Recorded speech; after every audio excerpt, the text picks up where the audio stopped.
নিজের ভ্যালু আগে নিজে দিন, নইলে অন্য আপনাকে ভ্যালু দেবে না। এই নিয়ে আগেও অনেকবার আলোচনা হয়েছে যে কিভাবে নিজেকে আরো ভ্যালুয়েবল করে তুলবেন, নিজেকে আরো কিভাবে মূল্যবান করে তুলবেন, সবাই যাতে আপনাকে গুরুত্ব দিতে বাধ্য হয়। আজকে সেই বিষয়ে কথা বলবো। আমি আপনাদের সঙ্গে আছি স্বস্তি বার্তার এই পর্বটায়, প্রত্যেকে শেষ পর্যন্ত সঙ্গে থাকুন। দেখুন, প্রথমেই বলি যে নিজেকে গুরুত্ব দিতে জানতে হবে। বদনাম, সমালোচনা এগুলো আমাদের নিত্য সঙ্গী, টেনশন আমাদের নিত্য সঙ্গী, এগুলো ছিল, আছে, থাকবে। আপনি যখনই সোজা পথে এগোনোর চেষ্টা করবেন, কেউ আপনাকে বাধা দেওয়ার চেষ্টা করবে, কেউ আপনাকে কালিমালিপ্ত করার চেষ্টা করবে। আমি ব্যক্তিগত জীবনেও দেখেছি, এগুলো খুব প্র্যাকটিক্যাল। আবার আপনাকে কেউ তাচ্ছিল্য করবে, অবজ্ঞা করবে, কেউ আপনাকে হেয় করবে, এগুলোও আছে। পাত্তা দেবে না, মূল্য দেবে না। পরিবারের মধ্যে লাঞ্ছিত হবেন, পরিবারের লোকেরা আপনাকে গুরুত্ব দিচ্ছে না, এমন হবে। দেখুন, বন্ধু বান্ধব আপনাকে নিয়ে ঠাট্টা তামাশা করে, সকলকে মূল্য দেয়, আপনাকে দেয় না, ভ্যালু দেয় না। আপনার বন্ধু অমলের বাড়িতে গিয়েছেন, আর সেই সময় আপনাদের আর এক তৃতীয় বন্ধু কমল এসে হাজির। আপনি গেছেন, কি বলছেন, আয় বস। আর কমল যে এসছে তাড়াতাড়ি করে বসিয়ে বলছে, আরে কি খাবি বল, কি করতে পারি তোর জন্য বল। আপনি দেখে ভাবছেন যে কমলের চেয়ে তো তোর জন্য আমি অনেক বেশি করেছি, আর আপনি আমাকে পাত্তা না দিয়ে কমলকে পাত্তা দেওয়া। কতগুলো টিপস আছে আমি বলবো, যেগুলো করবেন সবাই আপনাকে পাত্তা দেবে, সবাই আপনাকে স্যালুট করবে, সবাই আপনাকে সম্মান করবে। প্রথম কাজ বলি, হ্যাঁ, প্রথম কথা হচ্ছে যে সব জায়গায় আগ বাড়িয়ে নাক গলানো বন্ধ করুন। বন্ধু বান্ধব, আত্মীয়র বাড়ি ঘন ঘন যাবেন না, এতে আপনার গ্র্যাভিটি কমে যাবে। একদম সহজ কথাই বলছি, সহজ কথা সহজভাবে বললে শুনতে বলতে দুটোই ভালো লাগে। যাদের বন্ধু বান্ধব আছে, পারিবারিক কথা, পরিবারের ভেতরের কথা সবার সঙ্গে সবসময় বলার দরকার নেই। স্বামী স্ত্রী গন্ডগোল হচ্ছে, বন্ধুকে গিয়ে বলবেন না।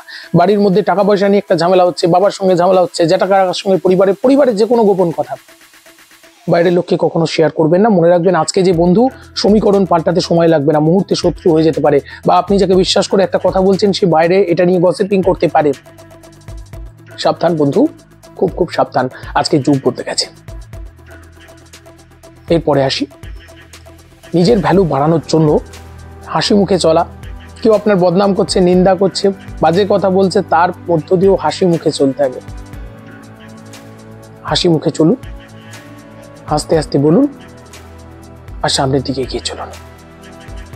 আমি এটা বলবো যে প্রত্যেকে এইভাবে হাসি মুখে যদি চলতে পারেন, আমার মনে হয় জীবন আনন্দে একটা সুন্দর একটা লাইফ লিড করতে প্রত্যেকে পারবেন। একটা সুন্দর লাইফ লিড করাটাই আমাদের জীবনের লক্ষ্য, কিন্তু সকলে মিলে হাসি মুখে আনন্দে একটা হ্যাপিলি লাইফ লিড করতে হবে। এটা আমাদের হোক, আমাদের জীবনে আমাদের এইভাবে হোক।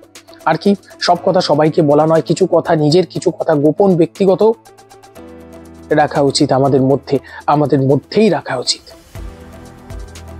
আর দেখুন, আর বলি যে আমাদের আরো কিছু কাজ করতে হবে, খুব বেশি বেশি করে করতে হবে নিজের ভ্যালু বাড়ানোর জন্য।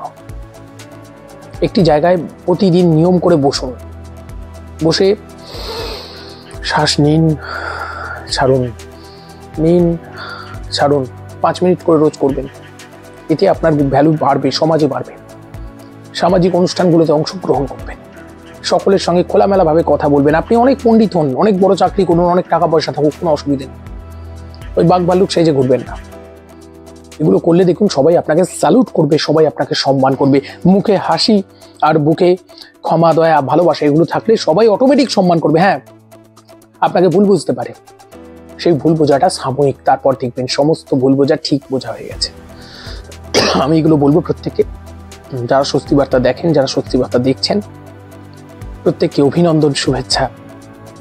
যেভাবে আমরা এগোচ্ছি জীবনের পথে, আনন্দের পথে, প্রত্যেকে ভালো থাকবেন। এগুলো মেনে চললে মনে হয় আপনাদের উপকার হবে। দেখা হচ্ছে পরবর্তী পর্বে।